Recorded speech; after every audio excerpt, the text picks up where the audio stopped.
Hello everyone. I am very happy and delighted to share my views on Mary and the philosophy of Dr. Ambedkar. You may wonder how I am going to connect Mary, the Mother of God, and the socio-political philosopher Dr. Ambedkar, who lived in different times, in different contexts, in different cultures and in different countries. There is one thing that unites them both. That is nothing but their social ideology. One can compile the social philosophy of Dr. Ambedkar in 3 words. They are liberty, equality, and fraternity. These 3 words can be further compiled into another phrase, which is social justice. Dr. Ambedkar, being a social, ethical, and political philosopher, has written so many books and has delivered so many speeches on these 3 elements. But Mary, a simple, a poor woman chosen to be the mother of Jesus Christ the Messiah, has written nothing. But her Magnificat, which Saint Luke has drawn in his Gospel, stands as a philosophy of social justice. We know that in the time of Mother Mary, there existed oppression and suppression of people.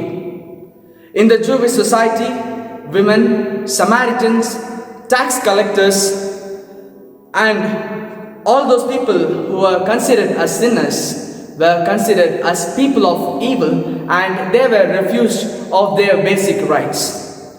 And if we note in details, we can also note that Romans were suppressing the Jews. Therefore, we continue saying that there was oppression and the refusal of basic rights in the time of Mary. Before I could say how Mary applied these 3 elements in her Magnificat and in her life, I would like to explain to you about these 3 elements of social justice. Liberty. Liberty offers people the freedom of opinion, the freedom of speech, and most importantly, the freedom to do responsibly what one wills. Equality. Equality may seem sometimes be fiction, but it should be considered as a governing principle in the society.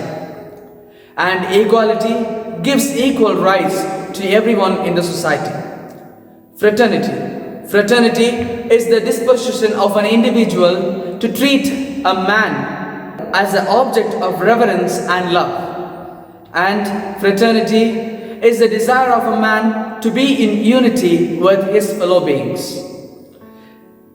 Now, liberty cannot be divorced from equality. Equality cannot be divorced from liberty.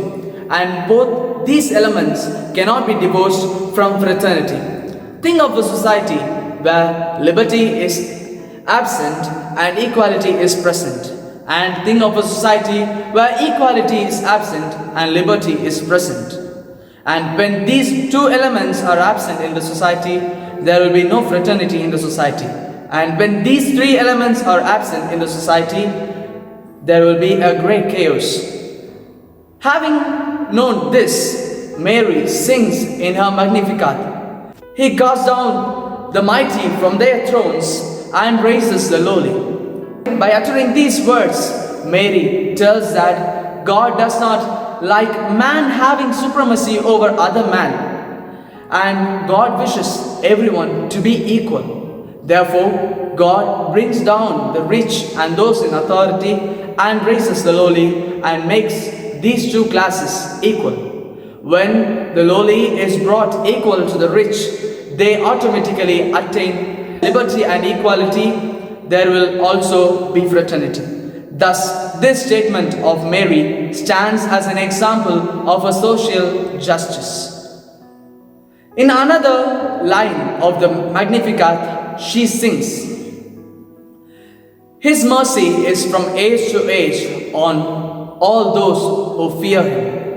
We have to note that Mary did not say God's mercy is from age to age on all the Jews. Instead, she said God's mercy is on all those who fear Him. By uttering these words, Mary tells that all those who fear God are equal, and all those who fear God are worthy of receiving God's mercy.